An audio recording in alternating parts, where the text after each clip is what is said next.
Oke, assalamualaikum warahmatullahi wabarakatuh. Bertemu lagi dengan pelajaran biologi, masih dengan materi evolusi. Kali ini Ibu akan membahas tentang mekanisme evolusi.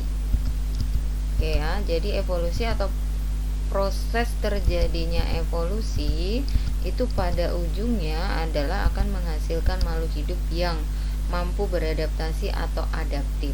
Nah, sebagian makhluk hidup yang mampu beradaptasi tadi ya akan membentuk spesies baru atau prosesnya yang disebut dengan spesiasi.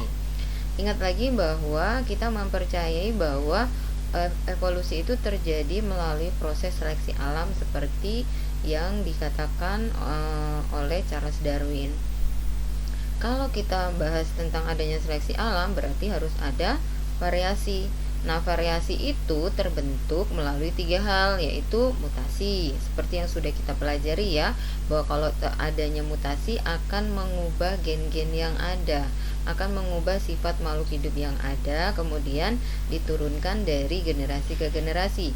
Kemudian rekombinasi juga itu adalah perkawinan. Nah, hasil dari perkawinan itu juga akan menghasilkan variasi-variasi pada individu. Kemudian terjadinya aliran gen.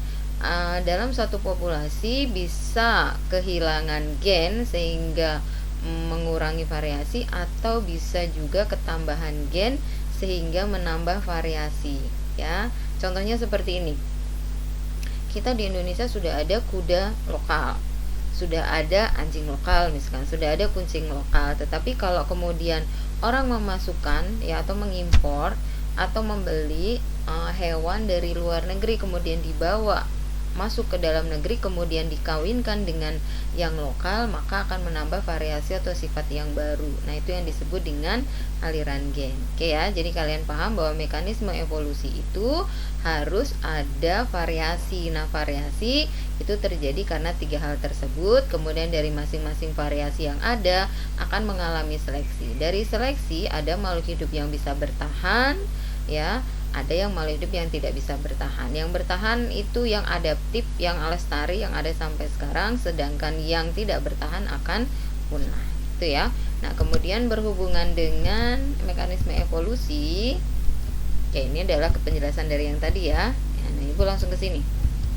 Penjelasan dari berhubungan dengan mekanisme evolusi. Nah, kemudian muncullah hukum Hardy-Weinberg.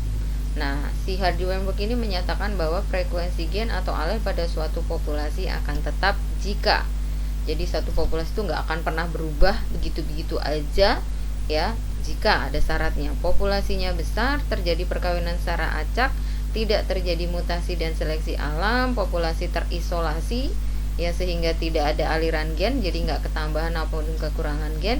Kemudian setiap individu dalam populasi mempunyai viabilitas dan fertilitas yang sama. Nah, ini adalah sebuah teori dan itu tidak mungkin terjadi. Contohnya, kalau populasi besar, oh iya, populasi manusia, misalnya kita contohkan populasi manusia besar gitu ya.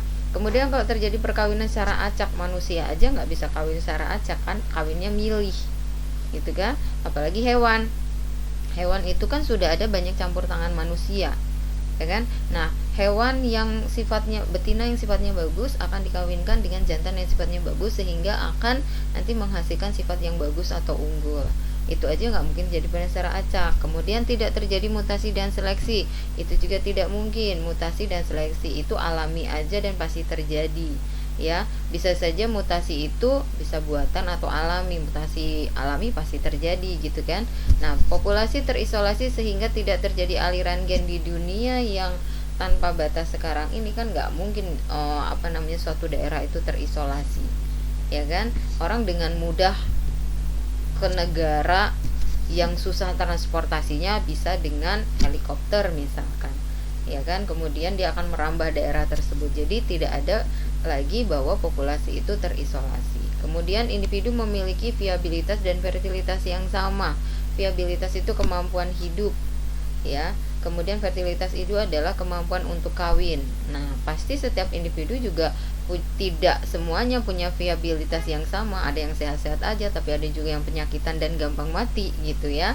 Nah, begitu juga dengan fertilitas, ada yang fertil dan ada yang mandul. Jadi tidak mungkin bahwa makhluk hidup itu punya viabilitas dan fertilitas yang sama.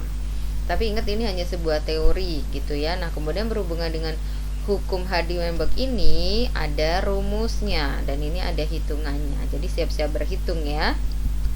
Oke, rumusnya adalah jadi satu populasi itu dianggap 1 atau 100%. P plus Q sama dengan 1. Jadi ini adalah gen dominan ditambah gen resesif sama dengan 1. Kalau kita lihat dari alelnya, maka rumusnya jadi P kuadrat plus 2PQ plus Q kuadrat. P kuadrat itu untuk mewakili alel homozigot dominan, yaitu misalkan contohnya A besar A besar, B besar B besar, M besar gitu ya. Kemudian Q kuadrat itu untuk mewakili gen alel homozigot resesif ya. Contohnya A kecil, B kecil, B kecil, M kecil, M kecil. Kemudian 2PQ itu untuk mewakili frekuensi alel heterozigot ya, A besar A kecil, B besar B kecil, M besar M kecil. Oke, sekarang kita akan aplikasikan ke contoh soal. Pada suatu populasi terdapat 9 orang albino dari 10.000 penduduk ya. Nah, maka frekuensi gen normalnya, ingat yang ditanya hanya frekuensi gen ya. Nih, yang ditanya hanya frekuensi gennya saja. Oke. Nah, di sini yang harus kamu lakukan adalah yang diketahui tadi kan ada 9 orang albino ya. Nah, 9 orang albino itu adalah Q kuadrat. Oke, kemudian keseluruhan jumlah penduduk adalah 10.000.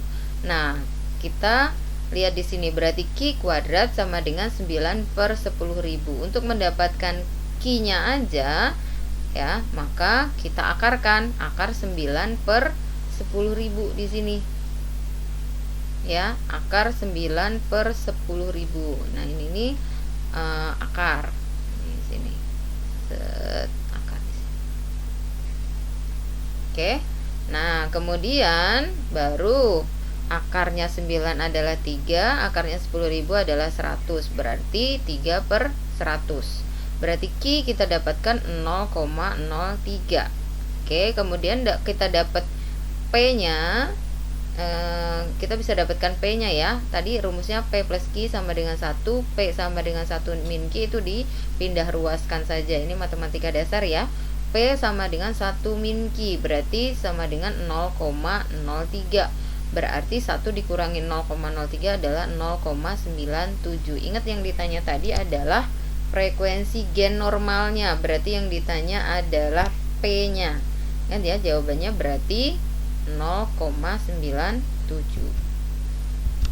Oke, sekarang contoh soal yang kedua. Ya, contoh soal yang kedua adalah pada suatu daerah dengan 10.000 penduduk terdapat 4% warga albino. Jumlah orang yang berkulit normal, homozigot dan heterozigot secara berurutan adalah. Ingat, kalau ini yang ditanya bukan gennya tetapi adalah alelnya, karena yang ditanya adalah jumlah orang. Ya, berarti yang ditanya adalah normal homozigot itu berarti P kuadrat, kemudian normal heterozigot berarti carrier itu adalah 2PQ atau A besar yang A kecil. Sekarang kita lihat diketahui tadi albino 4%. Ini Q kuadrat sama dengan 4% berarti sama dengan 4 per 100. Nah, lagi-lagi untuk mendapatkan Q-nya saja harus diakarkan. Oke. Nah, kemudian akarnya 4 itu adalah 2, akar 100 adalah 10, berarti Q-nya adalah 0,2. Nah, sama dengan caranya yang tadi kan. P plus Q sama dengan 1, berarti P sama dengan 1 min Q, 1 dikurang 0,2 berarti 0,8.